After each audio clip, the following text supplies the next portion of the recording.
5-second delay, and we should be live now. Cool. So hello, everyone. Thank you for attending one new event organized by the Blockchain Game Alliance. We're already almost the end of 2020. It's been a really exciting year. And so for this end of year, we wanted to host one last panel in one of the industry sports that brings most players, most engagement at the moment. And to do that, we're going to have amazing speakers that represent various sports and projects to share with us a little bit the story and where they are now. So before that, I'll run through the usual presentation of the Blockchain Game Alliance briefly. For those of you who are not yet familiar with what we are doing, we're a non-profit organization that now has grown to over 160 members.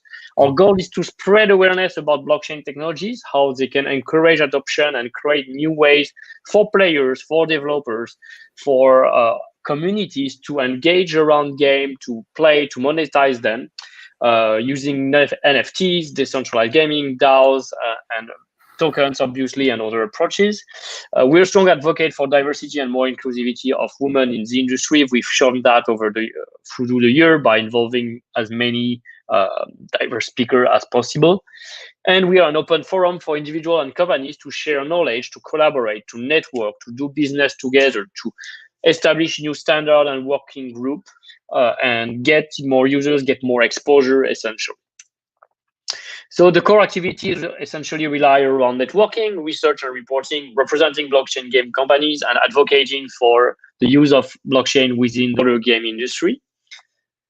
As you can see, and as I mentioned earlier, we've grown to 160 members. So this picture is starting to get pretty crowded of logos, but that shows that how active is our industry, how many projects are from various backgrounds, whether they are blockchain games, chain and protocol, games, press and media, or developer solution, investors, esports, etc. It's a whole ecosystem around that use blockchain technology and that work together in the BGA to achieve this goal of growing adoption. A big thanks to our sponsors, the Coin Tribune, YNWA Block, Ubisoft, Animoca Brands, Arc.io, Galaxy Interactive, MakerDAO, Algorand, Chromia, Matic, AMD, and Mobox for their extra support to the BGA.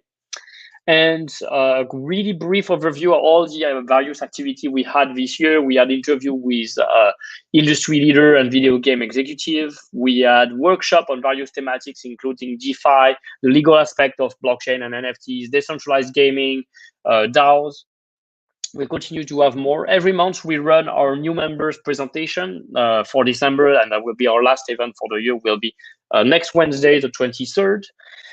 We've been giving free speaking opportunities to our members at various events whole year round, as well as free ticket to just attend those events and keep learning and sharing knowledge. We've been running dedicated events on various thematics, including like founders, women in the industry, including as well everything around collecting NFTs, like from the perspective of being a whale, from secondary marketplaces, secret recipe, from the role of NFT creation, value perception, NFT as an investment, and many other topics. We've also inaugurated our Bga Demo Day. That was a quite successful event that spawned over 2 days. Like we had so many companies, we were there demoing live their product, no slide, just live gameplay. And it's been great in attendance and result for them. Here you can see some of the metrics, and we hope to launch another one next year, even bigger. So hopefully that you'll be looking forward to it. And for now, with any further ado, we're going to start with blockchain sport game, NFTs, and more. We'll be welcoming Christian Hentschel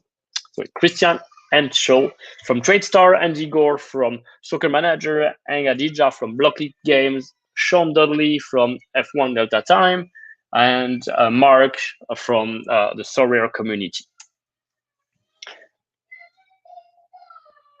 And sorry for the background noise. And our host today will be Serena. So I'm going to hand out now speaking to Serena, and I will just mute and go in the background, leaving our speakers with her. Thank you so much, Seb, for this wonderful presentation, as always, of the Blockchain Game Alliance. And I will invite everybody interested in learning more about our activities to follow us on social media to drop us an email if you want, and we'll be happy to tell you more and keep you up to date onto everything that is happening within the blockchain gaming industry.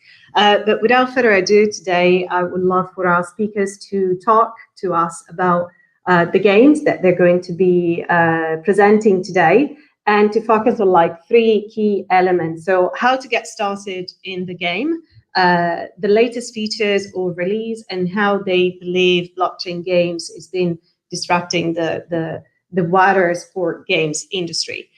So we're going to start with Christian, who's going to be talking to us today. And also, I just wanted to say welcome to you all and to everybody watching. Christian, it's very nice to have you. Thank you. Thank you for having me here. So tell us all about the game that you're going to be representing today and your organization. I'll be presenting TradeStars, which is my company. I started with the idea 2 years ago. My background is fantasy sports, so I was in the fantasy sports industry before starting TradeStars, and also I contributed to the gaming community in the blockchain space, the center and previous to TradeStars, for example. So that was my first point of contact with NFTs. We say we are building the NASDAQ of fantasy stocks. We are building a decentralized exchange where we are tokenizing into NFT entities the performance of athletes that we then fractionalized and allow the users to buy and sell fractions of those NFTs in our platform. This is the fantasy stocks game that we are releasing. Mm-hmm. Can you show it to us as well? So if you are happy to share screen so that we can have a look and sure. Let me share my screen here. No worries. Yeah, I'll show the version now. The version 2 we are releasing in a few days. We are now in beta private testing mode. And users here, you have a marketplace where you can see many tokenized athletes' performances, and each one of these items is an NFT, and users can buy and sell fractions of these NFTs from the platform. What I'm showing is the way it's very similar to how users use, for example, Uniswap, which is a centralized exchange. They the platform allows them to buy and sell shares of their favorite players. Then you build your portfolio, and your dividends are influenced by the real-life performance of those athletes. We are using a second layer solution. That's why the transaction took a few seconds, not 20, because we are in Matic network using the second layer. So all the games happens on second layer, but the deposit and withdrawals that comes from Ethereum mainnet here. Mm-hmm. So if somebody wanted to get started, let's say today, what do they need to do? Do they need to have an account? They need to go on a website. Can you walk us through that process? Sure. Now the product version 2 is on testnet, which is this landing page. Just they only allow you to log in. But if you go to the mainnet, the main site, you just register with your account. Your email account. I'm sorry. You just go and register with your email account. I can't show it here because we are on a private mode. Sorry. But you just go to the landing site and you go to the register. You enter your email. We hidden all the technological layers. I mean, we provide a wallet. You don't need to have an external wallet to use the product. And also, we are using a layer 2 network, so we lower the fees of the transactions, and we pay for the user's transactions. We implemented meta transactions also. That's two things that we solved by using Matic. So for users, for the end users, it's very simple. They just go to the main site. They register as if you were to register in Google, for example. You put your email. You receive a two-factor authentication in your email with a code. You enter the code, and you're just in the product. Then you deposit the way I showed here. Sorry, I'll share the screen again. And I'm just sharing the website where you can go and enter TradeStars right away. Sorry? I'm just sharing the website here, scrolling down at the bottom of the screen for everybody. Okay, awesome. So yeah, just go there, you register, and then you deposit by using an external wallet like MetaMask. And soon we are going to release the fiat on ramp, so users can directly deposit with their credit cards or debit cards, or also with bank transfers. And you just play with buy or sell shares of your favorite players. Mm-hmm. Wonderful. Okay. And my next two questions to you, like very briefly, can you tell us if there's any upcoming release or any features that you think it's kind of like key to TradeStars? Yeah, we started in January this year, registered about 30,000 users. Then we stopped a little bit the market investment because of the COVID. Sports got paused. And now we are resuming, we are releasing the version 2, which introduces the governance token into the equation. The governance token pays for the dividends of the transaction. So the way we introduce the token to the community, so there's an economic incentive for you to have your portfolio. Those that are the most performant will get more dividends in our token, and you can then stake the token for unlocking other markets inside the game or other things in the future. So this is what's coming up in the next few days. Wonderful. Sounds great. So before we move on to Andy, tell us, how do you think blockchain games have, in a way, disrupting the wider gaming industry in terms of sports game? How do you think your like TradeStars has been doing that? Well, for us, it's like we are innovating in the fantasy sports space, the traditional fantasy sports, because we are our proposition is to have a fantasy stocks market open 7 by 24 hours. And by using the blockchain, it allows us to do a virtually borderless platform, 7 by 24 hours open. And we don't need to, for example, if we compare with traditional platforms, we don't need to have a matching selling or buying order in order to have a transaction, because anytime the users are interacting with the smart contracts that provides the liquidity, for example. And this is a tremendous advantage over the traditional platforms. And in this way, this is very disruptive. And also the ownership, transparency of the transactions, the security, the extra layer of security transparency that we can have by using the blockchain technology. I think these are disrupting things also. Yeah, 100%. Let's see what everyone thinks in the room. So I would love now, thank you so much, Christian, for presenting the project. It's very interesting.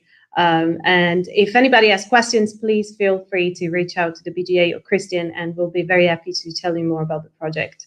Thank you. Now it's Andy Turn from Soccer Manager. Hello, Andy. How are you doing?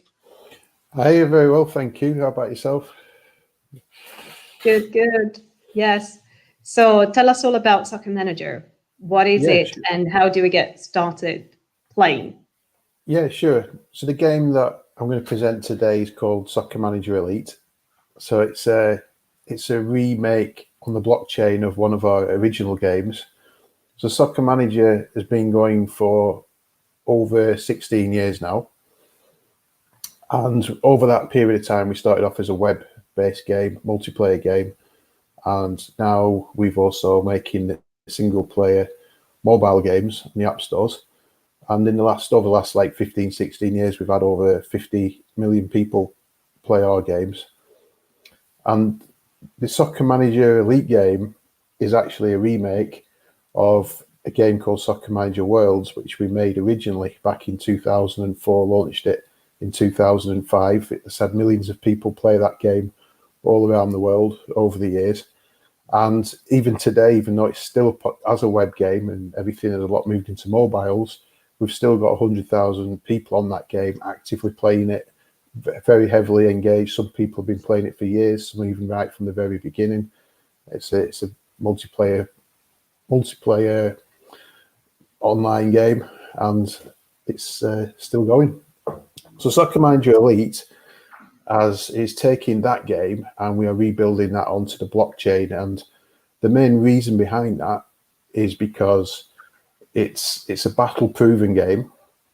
the concepts of that game, of owning the players, owning the teams, suits it right down to the ground. The people playing that game, the original game, Soccer Major Worlds, believe that they own those teams, they own those assets, they trade them with each other. The ratings of the players go up and down based on how those players perform in real life. So you got that linkage in there. And so kind of what we did with the blockchain, we're saying we're going to take this one step further. You really do own these assets. Nobody can turn this game off. Even though we've been running that game for 15 years, anything could happen. We might turn the servers off. The company might go out of business. Whatever might happen. I mean, it won't. We're very confident we'll do for the next 15 years. But that blockchain is just taking it to that extreme level of even we couldn't turn that game off if we wanted to. And as long as there's people playing it, it will exist. And even to nth degree, we're going to open source it as well. So nobody could actually legally turn that game off from our perspective. We couldn't own the code and call it back. So that's our angle. And so Soccer Major Elite is a remake of that original game, and for those reasons. Wonderful, thank you. And can you give us a walkthrough of what it looks like? If you'd like to share screen so everybody can have a look and a taste of what it is. Yeah, absolutely. And while we do this, I was going to ask you a question. This is like not in my 3 questions, but I wanted to ask you, what do you think makes people wanting to play this game? It's the community, I believe. It's people playing with each other. That is the big draw to it, as opposed to a single player game. I think it's the ownership of owning those assets in the game and being able to trade them with each other. I think that's where the blockchain really fits in very nicely. Some people might play multiplayer games for the prestige of it amongst the peers, and they might build up the profile, the reputation, and that's why they play it. That's always a big draw to it and a lot of fun. But the ownership is a very strong thing. The ownership also keeps the retention. It's why in the World's game, where people play it for many years, they built up those assets, those teams. It's their property, and I think those are the 2 big attractions. For sure. Okay, so I'm going to have your screen on. I think if you want to just go on to, here we go. Yes. So tell us, what do we look at? Okay, so this is the game. So there's all the different leagues. It's like a pyramid system. There's 300 football teams in this. It's one big game world. It's still in beta, by the way. I'll just point that out. So it's in open beta. There's people actually playing it. So what you do, every team in the game will have a schedule, and you have a game on a Saturday, a league game on a Saturday, a league game on a Wednesday, cup games on Mondays. And what you have to do, you set your tactics up, and you get it in before the match plays. So a match will play at 3 p.m. on a Saturday. Before then, you've got to submit your lineup on the tactics. And then you just wait for the match to play. It'll automatically play. So here we go. I'm set up my tactics. That's my lineup, my squad, formations, all the things you'd expect to see in a sort of a traditional manager game. And then I will submit my team sheet. And it takes 30 seconds, up to 30 seconds for that block to go, but that's absolutely fine because it's quite a while off until that game plays. And what do you think? What does a player need to get started? Do they need any wallet or any budget to get started? I'm just going through the very basics because I would love everybody to learn more about the games and really getting interest and get started right away. Yeah, I mean, we've made it very, very easy. So you go to the Soccer Manager Elite website, and you just go to the download area. It's still in beta, so we've got the user guide on the left. It's quite a few pages to it because it's quite a bit of depth to the game. Inside the user guide, it will explain in detail, step by step, how to get going. And then on the right, we've got the download the beta. So it's only for Windows only at the moment. So you download it, there's an auto installer. It will just install it up. And then I can just show you quickly if I exit out of this. you don't have to worry. We've set it up. You don't have to worry about wallets. It's built into the client. You just get going like you would in any other game. So if I'd install it, that's my icons, puts an icon in your desktop. And you just power it up like you would your splash screens. And you do have an option, there's a cog up in the top right. So it automatically is connecting, syncing on the blockchain and everything. Up in the top right, we've got a cog which allows you to go in advanced mode. And that is where, if you can completely decentralize yourself, you can set up your own node on your machine, you can get the wallet completely separate to the game. It's the Zaya wallet. I'll come on this later, but we built this on top of Zaya's blockchain gaming technology, which is built on the Bitcoin core and souped up for games. But you can actually then make your own wallet come out of the game completely, and that's why we call it advanced mode, set all your settings. But most users don't have to worry about that. They can just play in simple mode. You still have the keys on your own machine.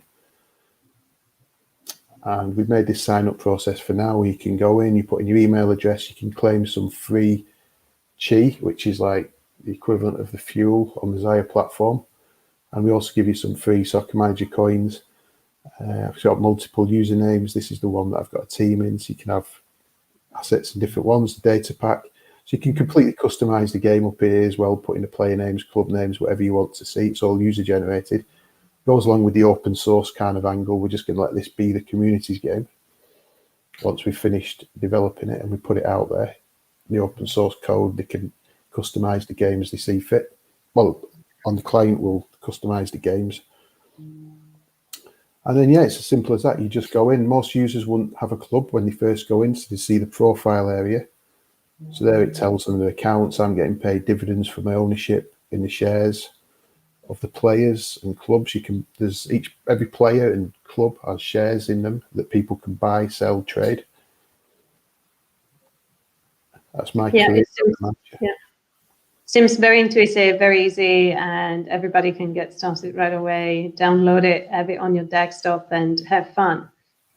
Absolutely, yeah. And then you've got your other managers, a guy called Blade. He's managing Liverpool. He's Blade. So I can go and look at his profile. The next update going out, we're going to have a message me button, so they'll all be able to communicate with each other. So the next update is going to get that interaction going more between people when they can buy and sell players, vote each other as manager and so on. But yeah, that's how you get into it.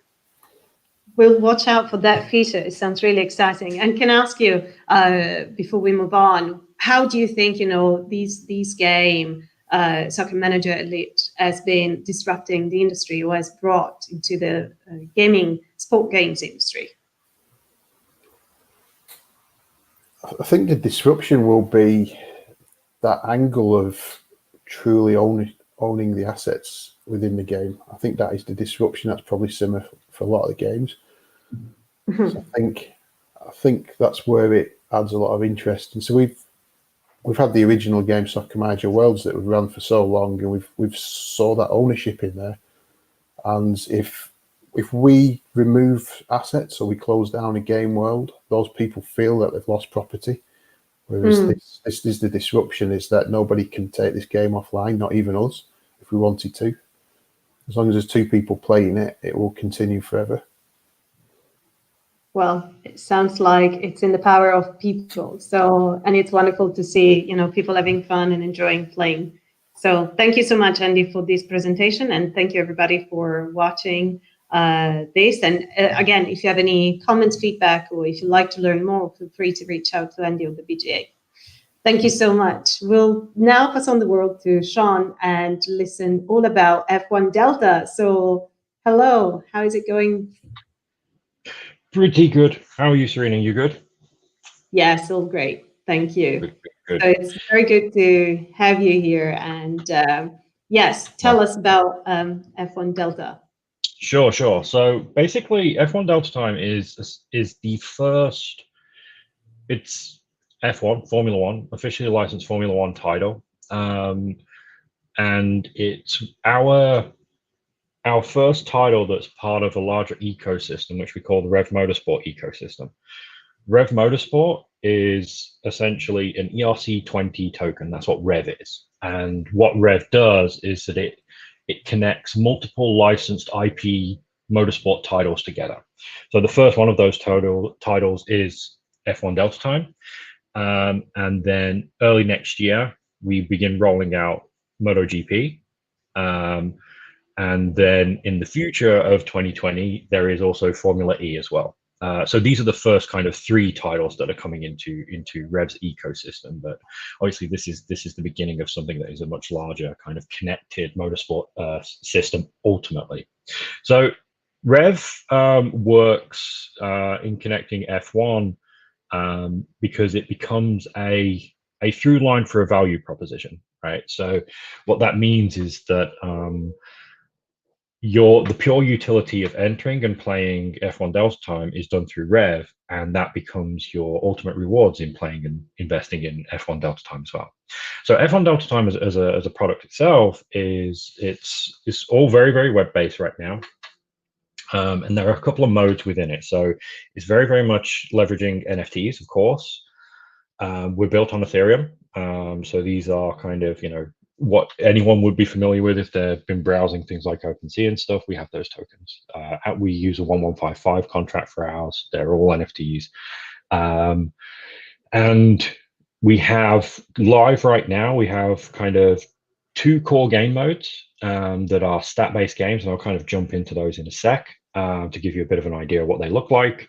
And tomorrow, we actually release the first phase of our Grand Prix mode, and I'll have a video for that as well in a moment. So I'm going to jump in and show you what it actually means to start playing F1 Delta Time. It's pretty straightforward because we support a decent selection of wallets, I would say. So what that means is if you have, there we go. So hopefully everyone can see. So out of the box, we support kind of MetaMask, Fortmatic, Bitski, Dapper, and Portis right now. So a few different wallets can come and connect, and we're always looking to kind of expand that and kind of increase so people can come in. And basically the bare minimum to be able to play any of our games right now, any of the modes within F1 Delta Time, is that you need 3 NFTs. One of them would be a car NFT, a driver NFT, and a tire NFT. So if I jump to my garage, actually.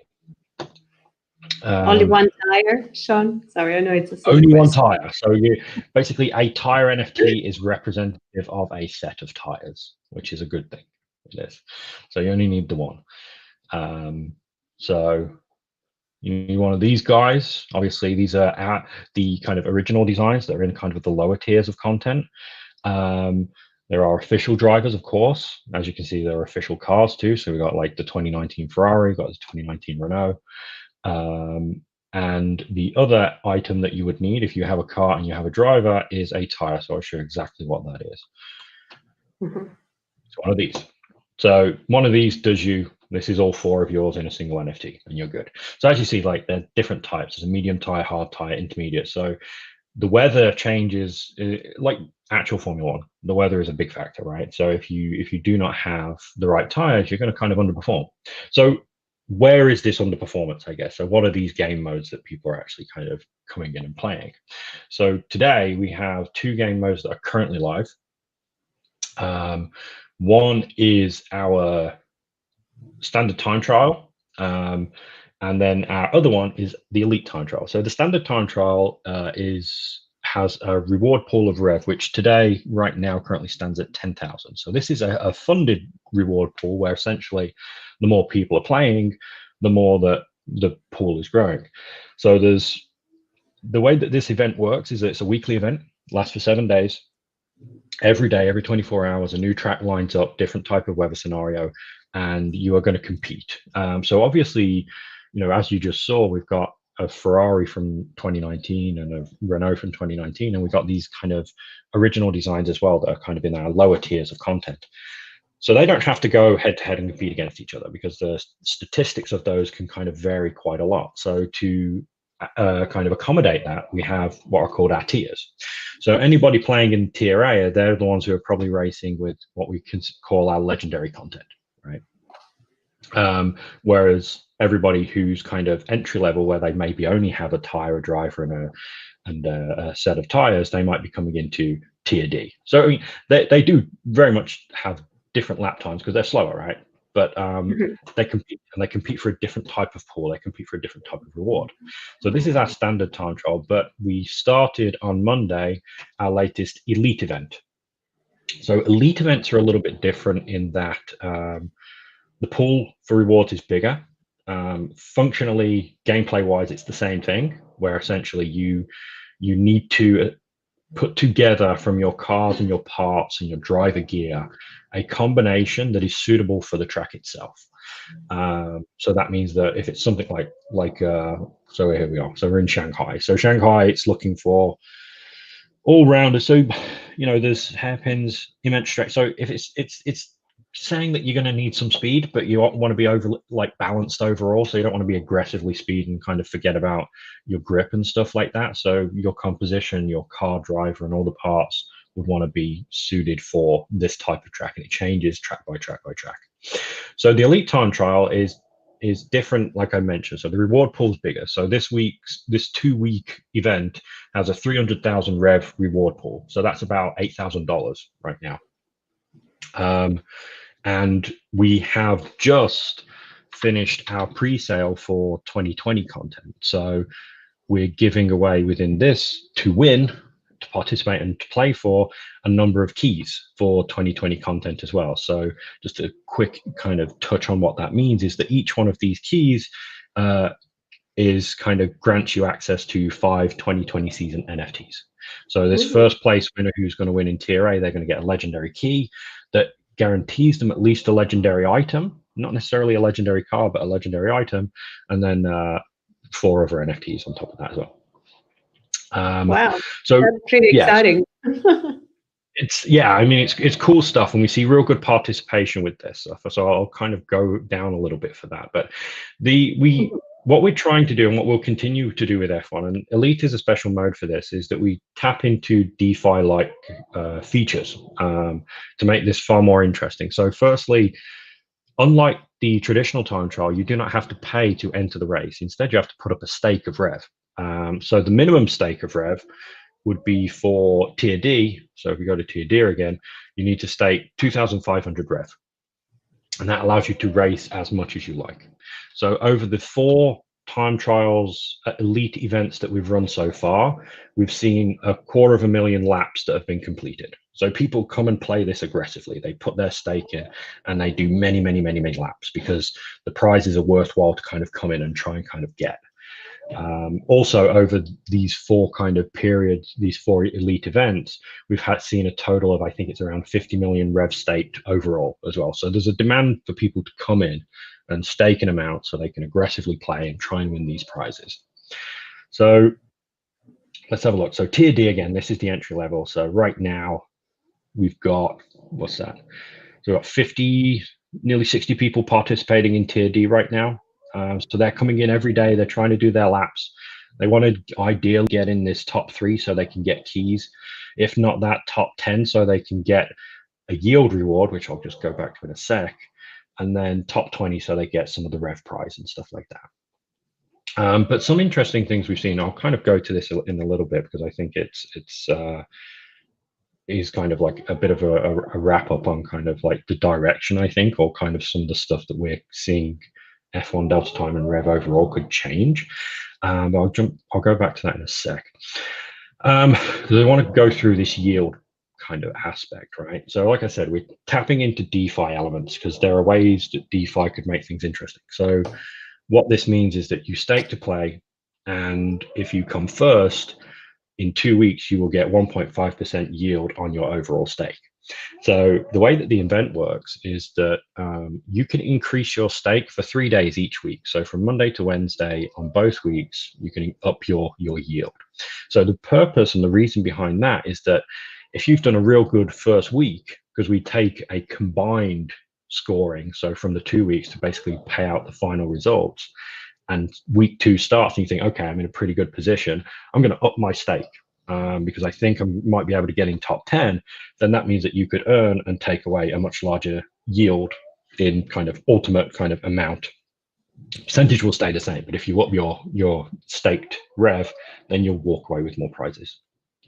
So this event runs until the 27th, and the 28th, we will be running a new Elite Time Trial event, which we will be announcing the details of maybe tomorrow, actually. But yeah, tomorrow, so tomorrow is going to be very interesting for us, because that's also when, like I mentioned, our Grand Prix goes out, which is our kind of true gameplay, like skill-based gameplay mode. Whereas the time trial stuff is statistic based, where you just kind of, I can show you right now, it doesn't take too long to do a quick lap. So I think also actually is my answer Dominic question, who's asking what are you doing in the game itself, how do I win something? So probably by showing this we can give you a taste. So I'll contrast this as well, so I'll show you what the time trial is. So there's two types of modes, and I think what ultimately these are going to do, based on the way our players are playing, is it's actually going to serve, they're complementary, because they're going to serve two types of player profiles, two types of interests. So the time trial is very much a statistic driven kind of hard data, where you're running multiple laps, finding your best compositions. So what is it? It's light rain, so I can probably just get, oh, I'm lucky, I've got my intermediate tires. So all of these stats, these are the ones that I mentioned. So these tires, because it says that, okay, so Baku, what's Baku saying? Fast straights, decent grip, so it's asking for balance as well. So these tires should be pretty good for this. Mention a grip, so yeah, these should be a pretty good fit. So this total composition is 15,000 over, so that puts me in tier B. So I'm going to be competing against those guys in the tier B leaderboard. So let's see how well I do with this. So what this does is that it takes my composition, it measures that against the tracks variables, what it requires, what kind of multipliers are in effect. So if it's high corners and I've got a certain amount of grip, or my driver is a certain way, a certain amount of aggression, then that's going to output a final time that is relevant to the statistics of my total composition. So like it's very trial and error to really learn kind of what this is like, but it's learnable stuff, because we've essentially seen our players put bundles up on OpenSea that are kind of, this is a tier D bundle that will get you in top 5.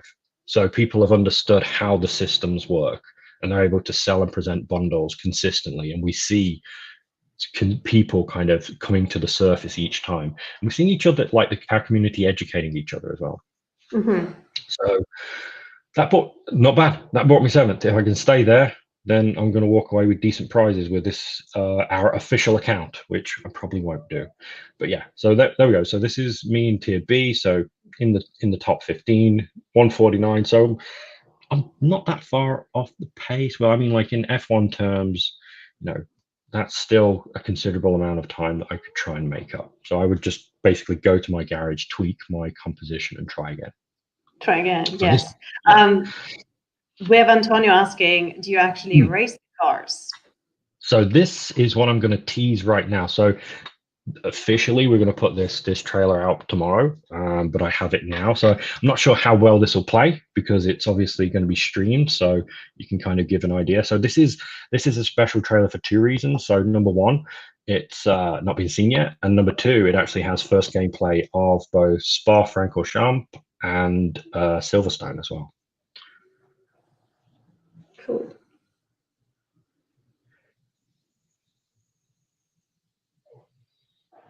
Is that Monaco? Am I right? It is Monaco, yes. This is the Circuit de Monaco. I've been in real life, so I can actually tell. So this is Spa-Francorchamps. This will be the next track that we will be releasing after Monaco goes live tomorrow. Wow, exciting. And this is Silverstone. Such a privilege to see this, preview.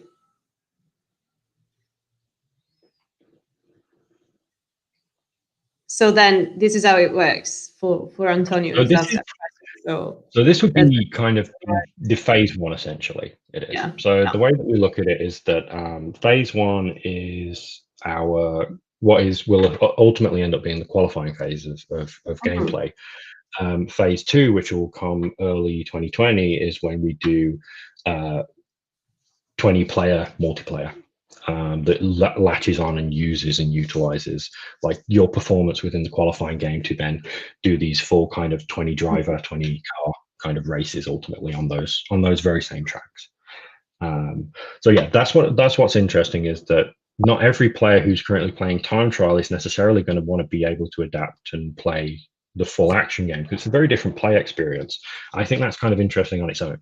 And that kind of is going to create like scenarios for content owners that are going to be interesting as well. So it's like, okay, what do I do if I have like great cars, but I don't have the gameplay skill to utilize them on the track, and what kind of systems and features we build around that stuff. And we have a bunch of stuff in mind to kind of feed into that stuff. So yes.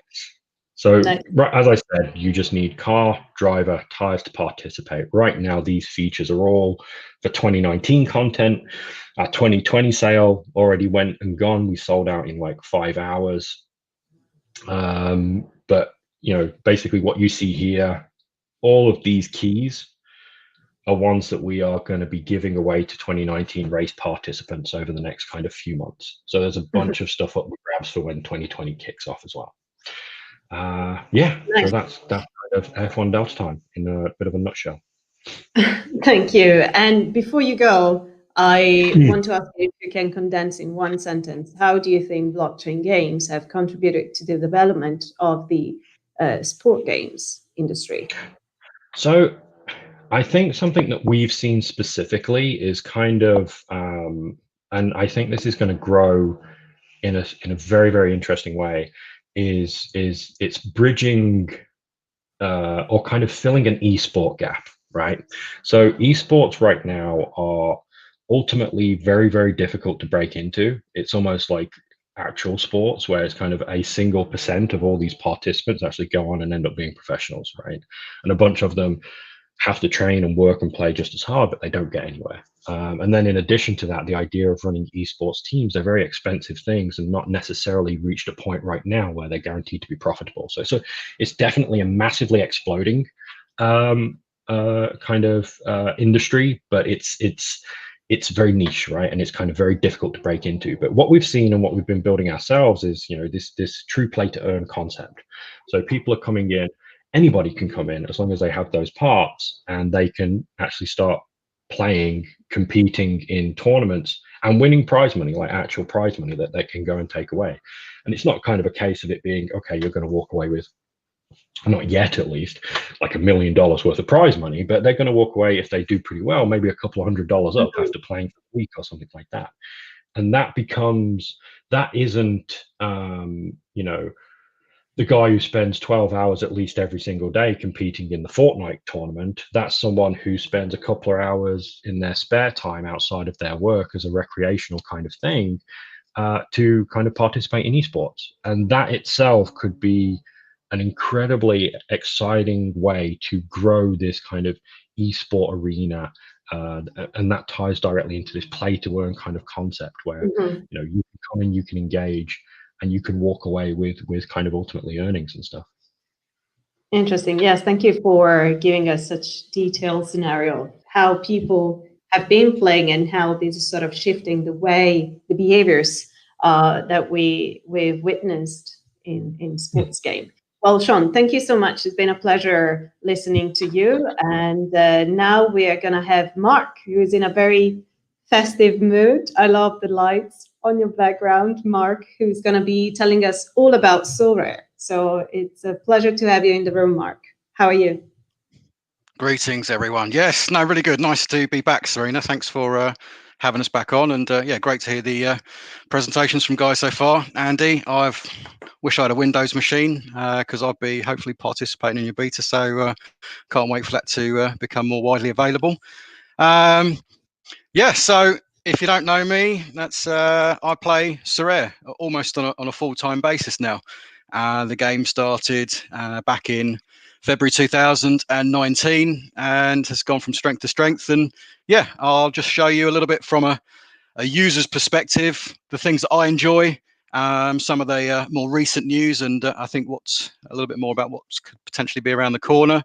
And yeah, happy to then, I think easiest way is to request questions from anyone that perhaps likes to explore a little bit deeper. But to go straight into it, Sorare is a fantasy football game, and that says soccer there, but it's an unwritten rule that we try to use the F word rather than the S word.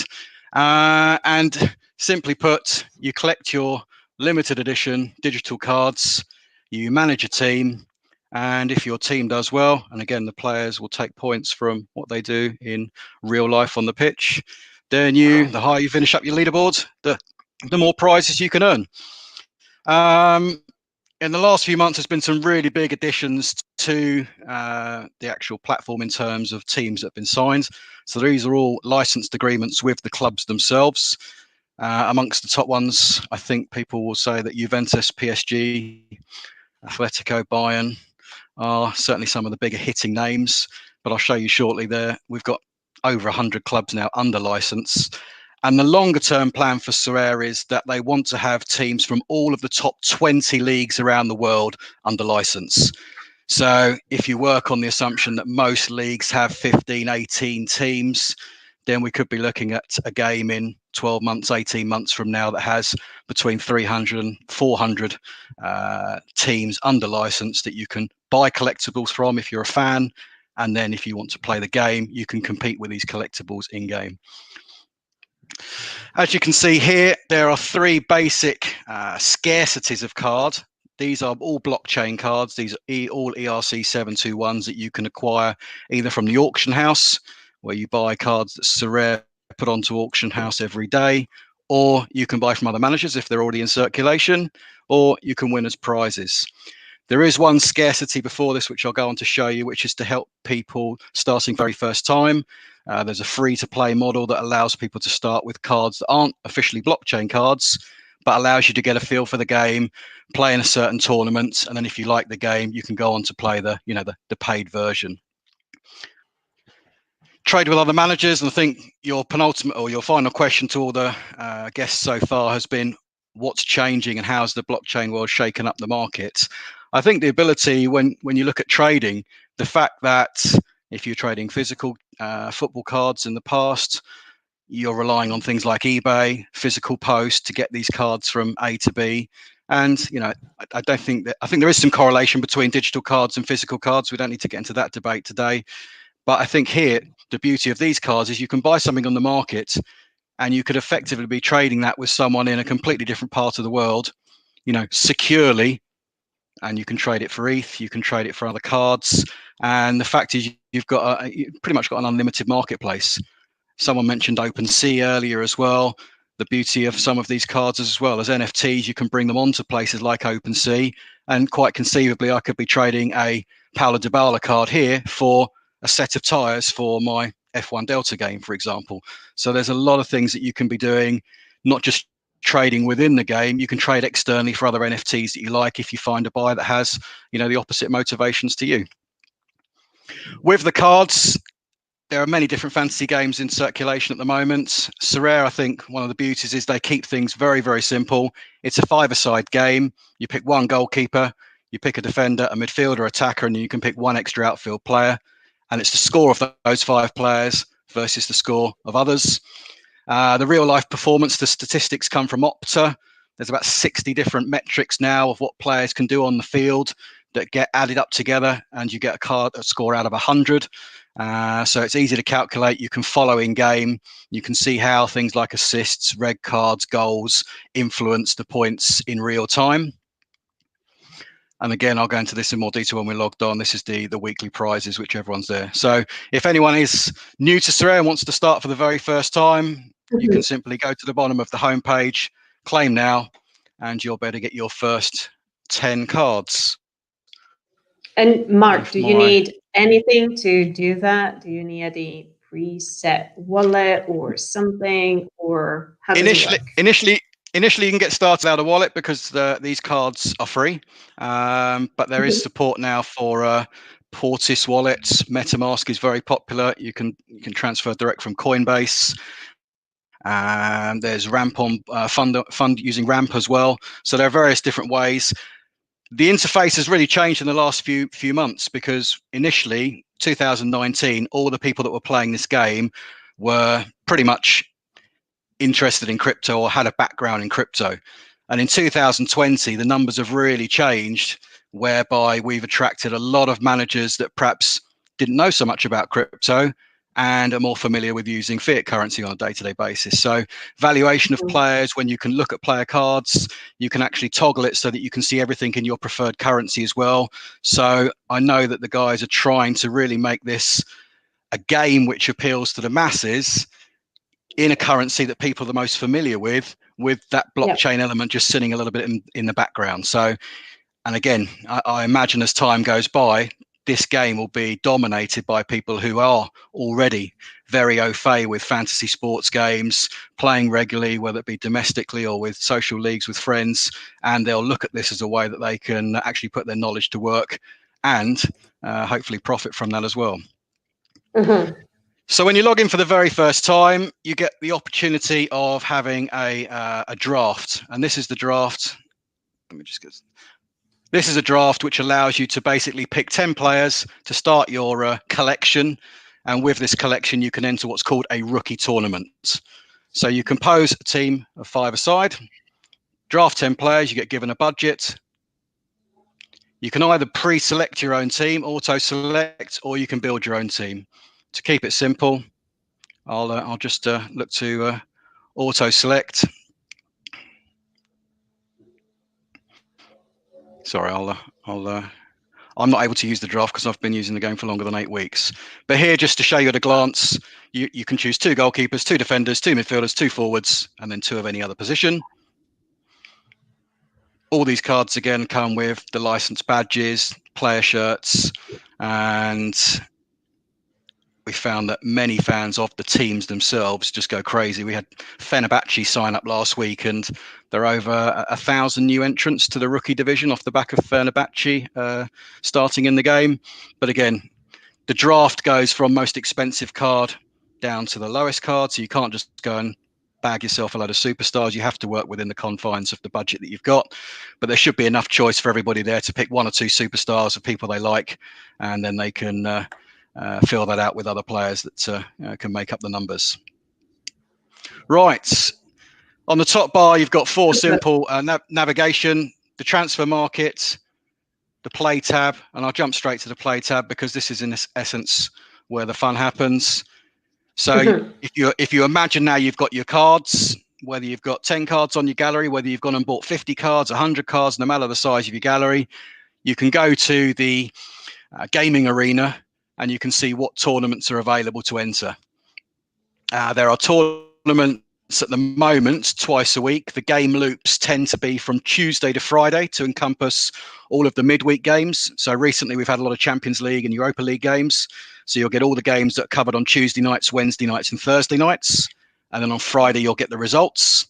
And then the busier of the weeks is the weekend traditional fixtures, where you get a game week deadline of Friday that encompasses all of the games on Saturday, Sunday and Monday, and then you'll get results on a Tuesday. So there's 2, assuming there are midweek games, there'll always be 2 tournaments per week that you can enter.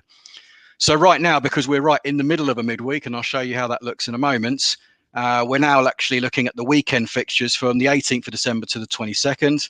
You've got a countdown, so you can see exactly how long you've got to register your team.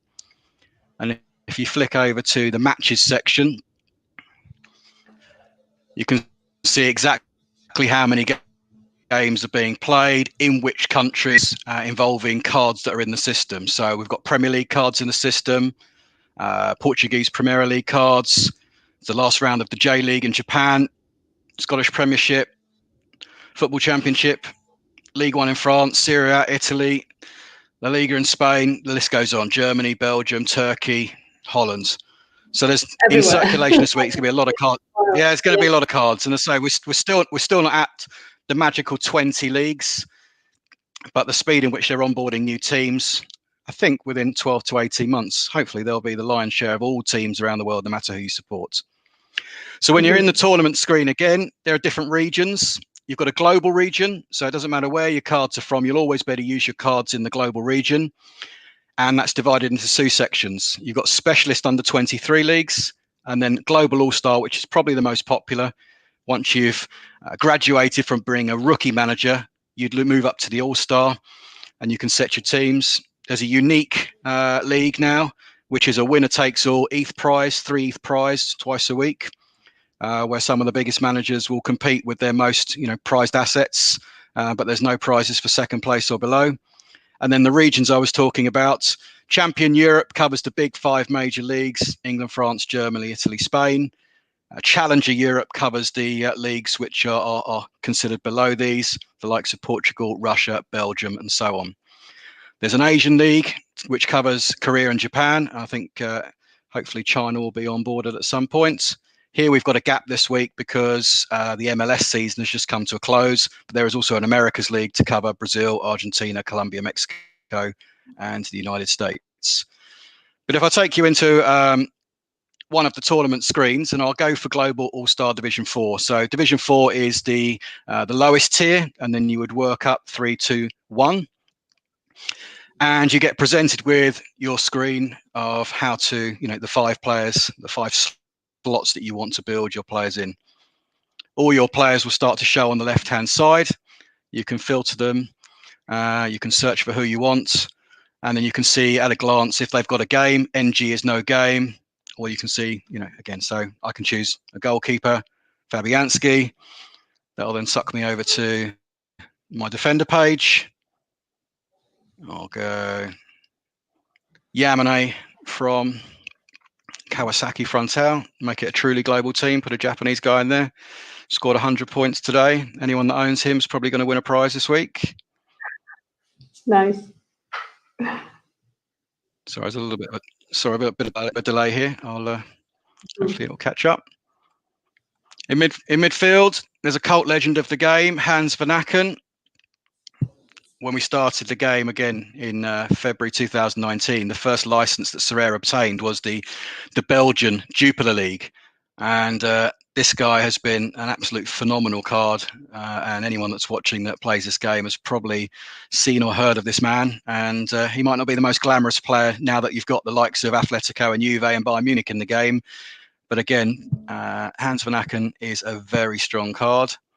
Memphis Depay, I'll try and put someone in that people might know straight away.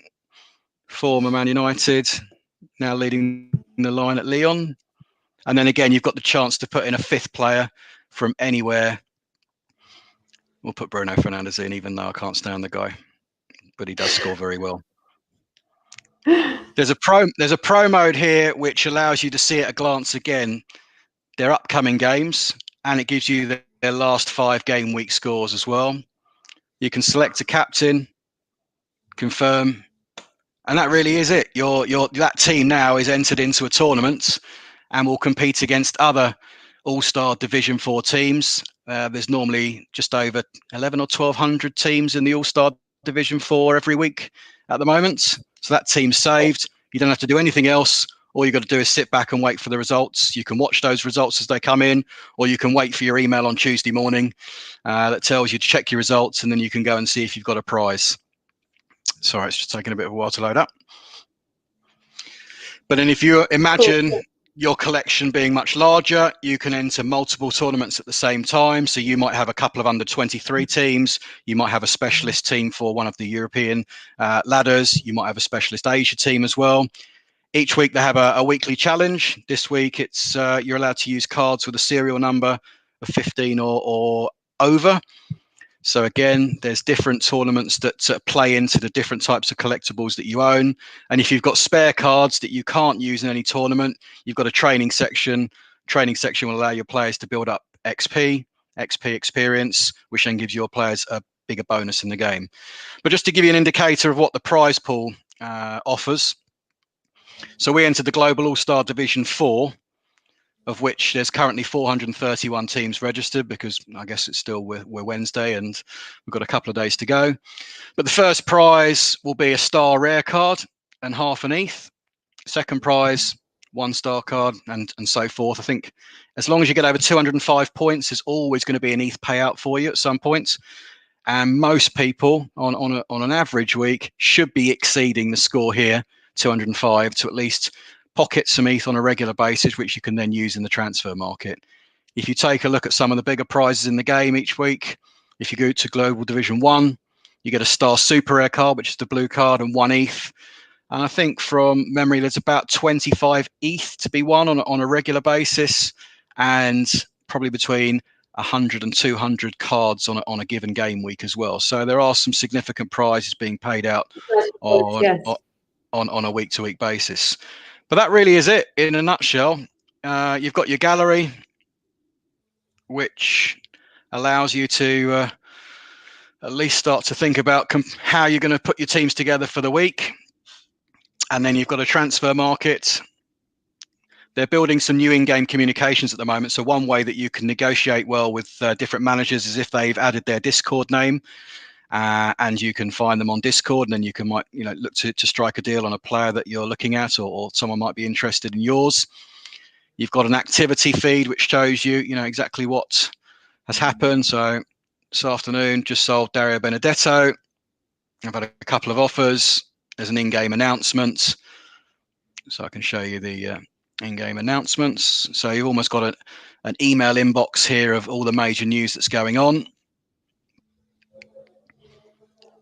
I was going to show you on Twitter, but I think this will show you just as well. So this will highlight things like when clubs join the platform.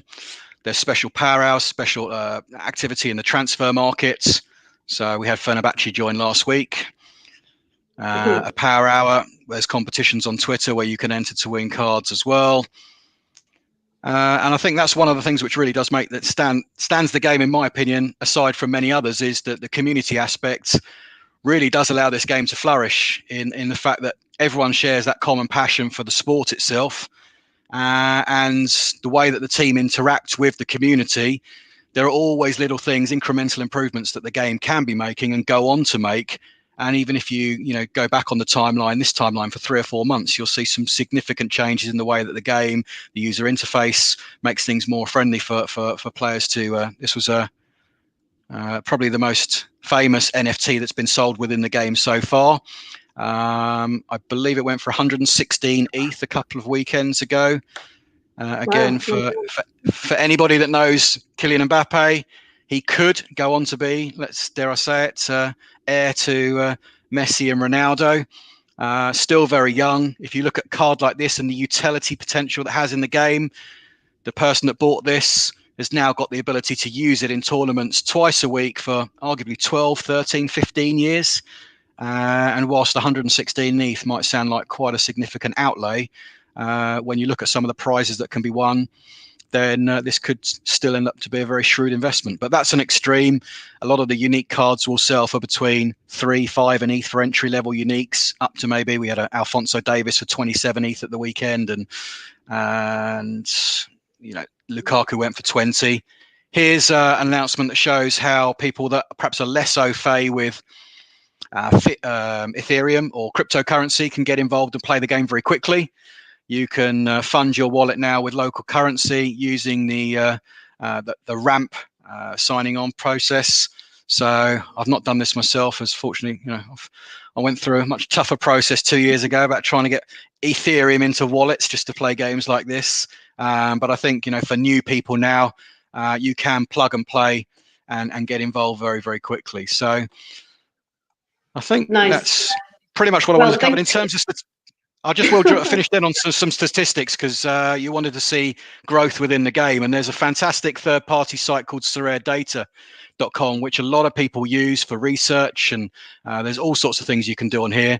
But just to demonstrate to you the popularity of the game, this chart here shows you the amount of blockchain cards in circulation and can show you exactly how many users own how many cards. So it's a nice, steady, regular incline. And as of the 15th of December, you've got 2,700 people now with one blockchain card or more, and you've got 231 users now that have 100 cards or more in their collection. You can see the auction activities on the rise consistently. Secondary market offer volume is on the rise consistently.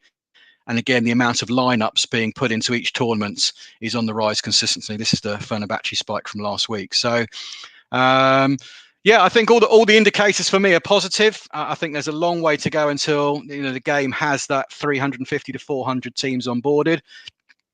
And whilst that's happening, then yeah, I think there's great opportunities for any football fan out there to get involved, buy and collect cards that they like, that have some meaning to them. And I think we can look forward to things like social leagues in the future where we compete against friends and set up our own games. And there's already now different companies. Ubisoft are setting up another game that the cards can be used for. And there are many, active super users that are also creating cards, rules and games that we can use cards in as well. So, there's no one size fits all. It's buy your collection. And I think in a couple of years from now, there's going to be loads of different ways that you can put these cards to work for you and have fun and make some nice prizes and Ethereum prize on the side. Yeah, why not? I mean, it's pretty sweet. Yeah, thank you so much, Mark, for this wonderful presentation. I think you've answered all the questions I had for you about how blockchain has been impacting the sport games industry, the latest news, and all the features as well, and what's coming up next. And thank you for showing us the stats as well. I think it's important to see how the ongoing development has been sort of like responding to how people have been engaging with the game. So, Mark, thank you so much. And for everybody watching, if you do have any questions about Sorare, I know that Mark plays the game on a regular basis and can answer any question you may have. So feel free to reach out.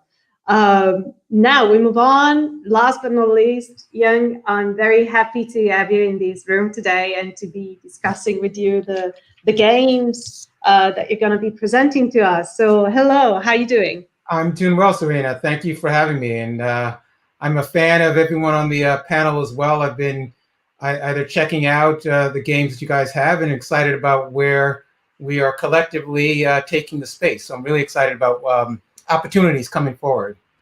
Yeah, we have a fantastic room today, and I actually want to take this opportunity to say thank you to all, because I think all your projects are fantastic, and we're very happy to support you and to show all the great things you've been working on through the BGA. But yeah, without further ado, tell us all about Blockley Games and what you've been up to. Yeah, no, absolutely. And just as a note, I think I might have found some stocking stuffers that I might be able to purchase for some people. So really excited about what everyone's doing. So yeah, nice. Look, Blockley Games, we are really excited about where we're going. This was a beta test year for us. It was an open beta year so that we can really get a chance to see what we can do in the space. We feel like we've learned quite a bit from what we've tested out this year, and have had great engagement, great gameplay, and really looking forward to 2021 in terms of what we're going to do then as well. So our first game of where we are going is Blockley Golf. So it's a golf-based game. And I would say to everyone that's out there, join in, get a golfer if you have not already. We are wrapping up what is our first season in the next 2.5 weeks. Actually, we're going to have our final tournament, the week of January 11th. And so, get a chance to get in and buy your golfers, and I'll walk you through what that actually means and how you can actually do that. Because, this is a good time for you to build up your golfers so that you can play in the tournament, which will be a prizing of $10,000 US, as well, or approximately, depending on where ETH is at the time, 16, 17 ETH for winners. And we've had a wide range of winners that have been able to win within the tournament. So definitely join in, and really excited about that. So now that I finish with my little commercial there for for the tournament that's coming up. Would love to share a little bit on screen if I can. Yeah, of course. Yeah. Absolutely. Yeah, the game itself. So I think what we would love to see is our player or somebody who is interested in the game can start playing. Yep. What they need to get started and have a real taste of what it's like. So absolutely. So if you can see, let me know if you're able to share screen. Not yet. No, I don't see a screen yet. So just click on the share screen at the bottom of the screen here, and you should be able to get your screen on. 1 second. If it doesn't work, I might be able to help. My screen is going a little slow. Let me do this one.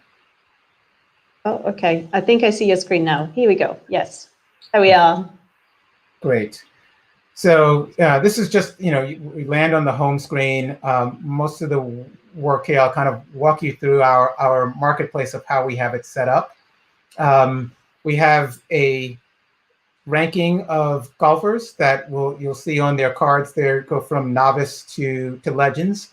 Obviously, the legends have higher skill than the novice and are more rare than the novice.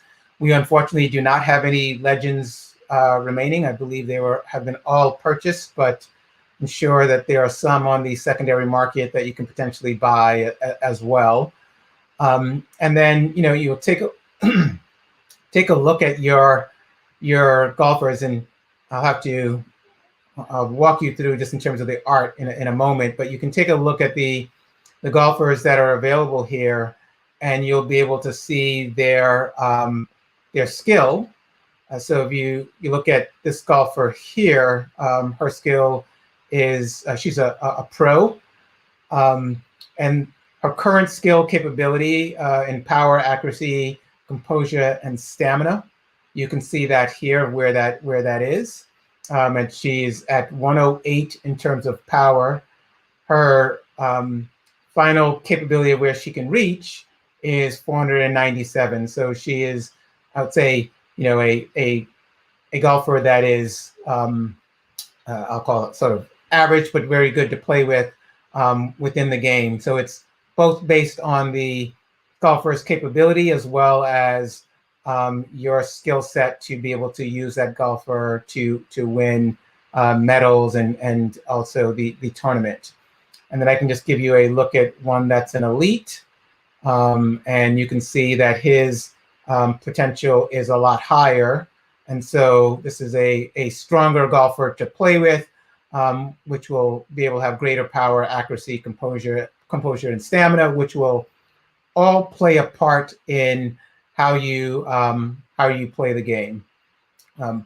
We were fortunate in that we were able to, in the last few weeks, we were testing out with a few artists. These golfers here were designed by a partner artist that we work with called Rare Designer, and he was able to design these golfers for us in this pattern, in this art type, so that we can go ahead and present sort of new art to our users. And then you can also see here, we also work with another designer, Tommy Wilson, that has done some golfers for us as well. All of their legend golfers have been purchased up already, and even Tommy Wilson's, the elite ones, are no longer available. But as you can see, actually, we do have a legend here that's being resold, so that's still available in the marketplace, as you can go and see the capabilities here of this legend. Her power is 988. Current capability is at 294. And you can see the other attributes, skill sets for this legend golfer. You can see this one's already owned by someone, and they've earned medals in the gameplay and additional composure, stamina, and accuracy. So this golfer has already been to some degree leveled up in gameplay and acquisition. Actually, it looks like there are 3 people actually watching this golfer now. So I don't know. It may be gone soon enough. So I'll walk you through just how to get on. It is, you can quickly come in here in the marketplace, choose a golfer that you like, and just go ahead and click the try for free. It will bring you to the areas of where you can play, a beginner, amateur, or pro course to play on. Although I'm not that good, I am going to play on the pro course so I can get a chance for you to see what that actually looks like. So this golfer is available to purchase and enter into tournaments to win prize money. Just click OK. You can see, the golfer here that you've chosen, and then the course. There are targets all over the course for you to go and hit. I will attempt, hopefully, to aim and hit this target not too far. And you can see where you're lined up on our map. You can also see there is a wind component to it as well. And you can choose your club of which you would like to use to hit that target. And again, I will attempt to work my skills on this and hopefully land on the target based on where we are with wind. Because my golfer is a pretty good one, you can see the speed of which the meter is going there in terms of power and distance. Oops, it's probably way too far with the wind. And then the accuracy that you'll have here, depending on your golfer's capability. That one's probably too far. There we go. So at least I did get 100 points on that one there. And obviously, as you can see, you continue to tally your score. And at each time, you can use this and just play for free within the game. I'm not going to go through the whole round here, but as you, I think I may need to, as you exit, whether that's before your round or during your round, you can then come and just decide if you want to buy this golfer. In order to participate in the prizing and the winning of ETH, you actually have to purchase the golfer to be able to do that. And in order to also accumulate and have the points, you'll also have to buy the golfer. These are free trials in which you can go through. And if you just want to, you can either click buy the golfer there, or you can click onto the golfer card itself, and it will bring you to this golfer detail page.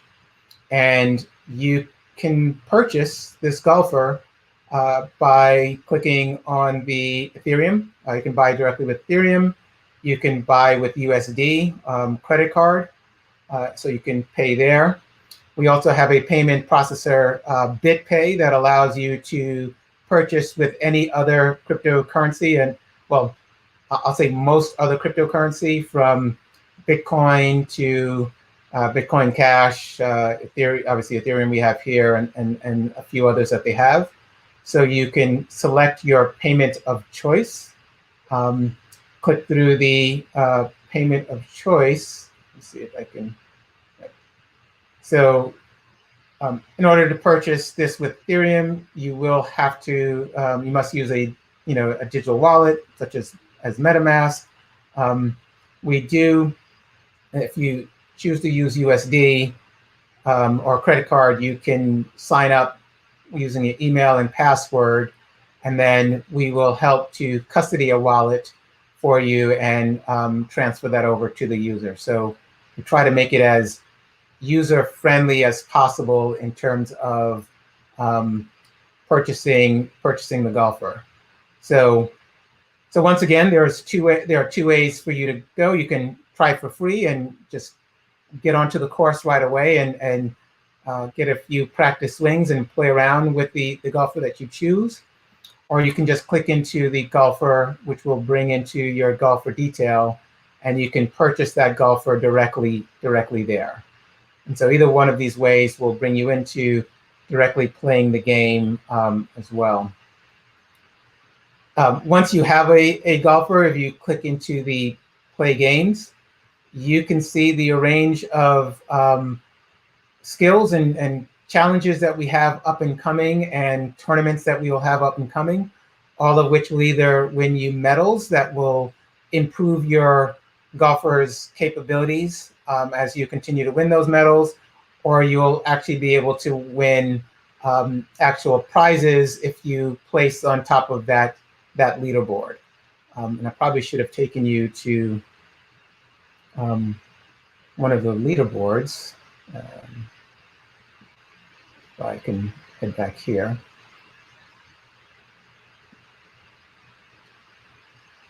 You will at times be able to click and see where you are on leaderboards within the competitions to know where you rank.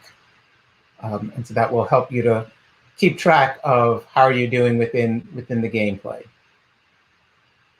So that is essentially the I'll call it the shortcut in terms of really understanding how we play our game. It's a game in which we've had a number of users playing and coming in on different levels of the courses. The bigger game prizes are actually obviously in our pro course that you see here. We are excited about how the game has been playing and working. Obviously, it's a bit harder to hit the further targets. In fact, this golfer quite isn't ready to hit the far targets. It hasn't been leveled up quite yet. And you can you get more points as you go for further targets. Missed that one. You can see the points get higher as you're able to hit targets that are further in that are further on the course. So again, as I mentioned, we have some tournaments, a final tournament coming up, which is one of our larger prizes here. And I would say to everyone to join a board and come to our marketplace and take a look at some of the golfers that we have available.